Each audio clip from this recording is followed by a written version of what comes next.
গত শুক্রবার আমার আম্মুর বাসায় সকলে মিলে কিন্তু আমরা একটা গেট টুগেদারের আয়োজন করেছিলাম। সাথে কিন্তু ছিল আমার মামা মামি নানু সহ আমরা সকলেই সুন্দর একটা জমজমাট ইফতার আয়োজন করেছিলাম আজকের এই দিনে। চলেন তাহলে শুরু করা যাক আমরা কি করেছিলাম। আসসালামু আলাইকুম সবাইকে, সবাই কেমন আছেন? আশা করছি সবাই খুব ভালো আছেন। আমরাও কিন্তু আলহামদুলিল্লাহ রোজার এই রহমতের মাসে খুবই ভালো আছি।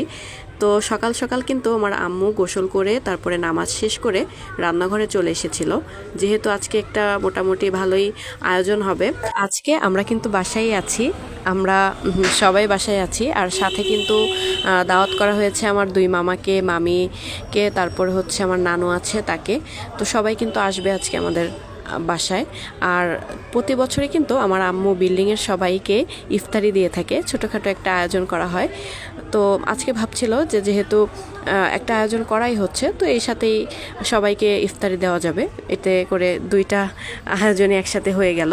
তো ইফতারি সবই কিন্তু রেডি করে ফেলছে। এখানে প্রথমেই কিন্তু পেঁয়াজুর যে ডালটা সেটা রেডি করলো, তারপরে হচ্ছে যে বেসনটা গোলালো, এরপরে ভর্তাটা মাখিয়ে ফেললো, আলুর চপ যেটা বানানো হবে। এরপরে কিন্তু আম্মু এখানে হচ্ছে টেবিলে সব ধরনের ইফতার রেডি করছিল, যেহেতু সময়টাও কম। আর এই কম সময়ের মধ্যে সবাইকে ইফতারি দেওয়া রেডি করতে করতে কিন্তু একটা অনেক সময়ের ব্যাপার। তো সব কিছু মিলিয়ে কিন্তু এখানে আম্মু রেডি করছিল, আর আমি কিন্তু রান্নাঘরে সব কিছু রেডি করছিলাম, আম্মুকে একটু হেল্প করছিলাম, যেহেতু একা সম্ভব না এত আয়োজন করা। তো দেখেন আম্মু কিন্তু এখানে রেডি করছে সব কিছুই।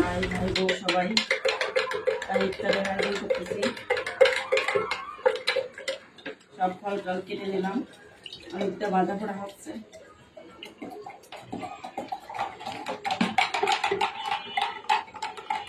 এই যে ফলগুলো সব কেটে নিয়েছি, এই যে মুড়ি মাখাবো দেখে এগুলো কাটলাম, এগুলো কেটে নিলাম, সব কেটে নিয়েছি। এগুলো শরবতটা বানিয়ে ইফতারের টাইম হয়ে আমার তাড়াহুড়া থাকে বেশি, তাড়াহুড়া করে সব কিছু করতেছি, ইফতারের টাইম হয়ে আসছে। আম্মু টেবিলে সব কিছু রেডি করছিল, আর আমি এখানে সব কিছু ভেজে দিচ্ছিলাম আম্মুকে, যেহেতু অনেক কিছু ভাজাভাজি করতে হবে, কম সময়ের ব্যাপার। আর এখানে হচ্ছে আমি বেগুনিটা ভেজে নিয়েছিলাম, সাথে আছে আলুর চপ, মাংসর চপ, আর পেঁয়াজটাও ভাজতে হবে লাস্টে, যেহেতু একটা একটা করে ভাজছিলাম সব কিছুই। এদিকে গরম গরম করে ভেজে দিচ্ছিলাম, আর অপরদিকে আম্মু হচ্ছে সব কিছু টেবিলে রেডি করে প্লেটটা সাজিয়ে নিচ্ছিল। 3 তলায় 2 তলায় সবাই ইফতারি দিব, এগুলো রেডি করতেছি। রোজার মাসে ইফতারি দেওয়ার মজাই আলাদা, ভালো লাগে সবাই ইফতারি দিয়া খাওয়া। এখানে প্লেটে কিন্তু আম্মু সব ধরনের ফল প্রথমে সাজিয়ে নিচ্ছে, আর তারপরে কিন্তু ছোলা আছে, জিলাপি আছে, এগুলোও সাজিয়ে নিচ্ছে। তো আমি গরম গরম ভেজে দিচ্ছিলাম, আর আম্মু এখানে সাজিয়ে নিয়ে তারপরে কিন্তু নিচে চলে যাচ্ছিল যাদের যাদের দিবে আর কি, তাদেরকে দেওয়ার জন্য। আর এদিকে কিন্তু আমার নানু মামিরা যাদেরকে বলা হয়েছে সবাই কিন্তু চলে এসেছে, একদম ইফতারের আগে আগেই চলে এসেছে মামিরা, যদিও একটু লেট করে ফেলেছে, তাও যাই হোক সবাই চলে এসেছে।